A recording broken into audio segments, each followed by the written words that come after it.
when are we going to set him straight on that? He's from South Minneapolis. Right. Yeah, right where Did you ever get a chance to see Prince perform live? I don't think so. I don't know if I ever did. He didn't perform at my inauguration because Prince is a control freak, and he wanted to take control of the whole thing, and we said, sorry, Prince, that ain't going to happen. So we got Johnny Lang instead. And by the way, you know who called me for that and apologized because they couldn't make it? Personally called me. Bob Dylan? No. They personally called me because they said they were pre-booked. They couldn't get out of it. Otherwise, they would have been there. Steven Tyler and Joe Perry from Aerosmith. Oh, wow. They wanted to do my inauguration here. That would have been so awesome. They couldn't, so... Well, we had a great one, though. We had Johnny Lang. We had Dave Perner from Soul Asylum. We had one of my favorites, the late, great Warren Zevon. You know, I sang a duet with him that night. What is your favorite music or album to smoke cannabis to? Oh, boy.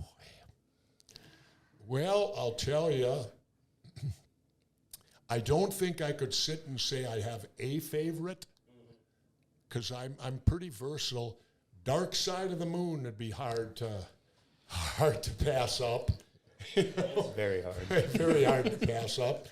I would definitely tell you high on the list is one that generally they're not known for, but Led Zeppelin 1, the first Led Zeppelin, which is before Whole Lotta Love, the one with Dazed and Confused and all of those songs on it.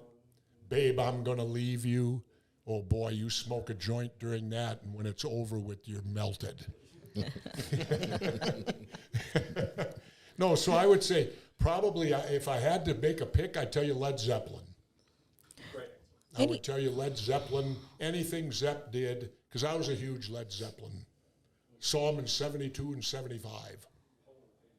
The originals of Led Zeppelin, when Bonham was still alive. They were great, too. They would come out at 8 o'clock, no warm-up band.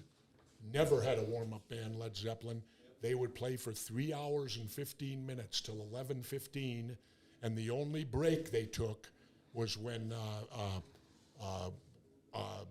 the drummer, Johnny Bonham, would go into the drum solo on, what's the famous song?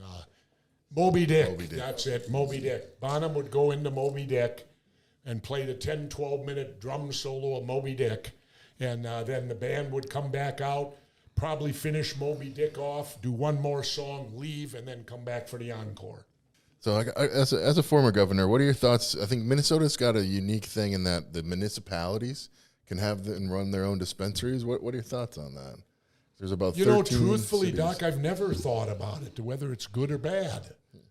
You kind of pose the question to me now. I kind of don't like it because I think that it should be universal, covering the whole state, because otherwise you're going to get into this local community stuff where because the locals don't happen to like it, they can then cause trouble for it, where if it's done statewide and it's been okayed at the state level, then that takes the municipalities out of the picture. So I would tell you my gut feeling right now, without doing any research, would be I'd prefer it left at the state level and do not let the municipalities micromanage.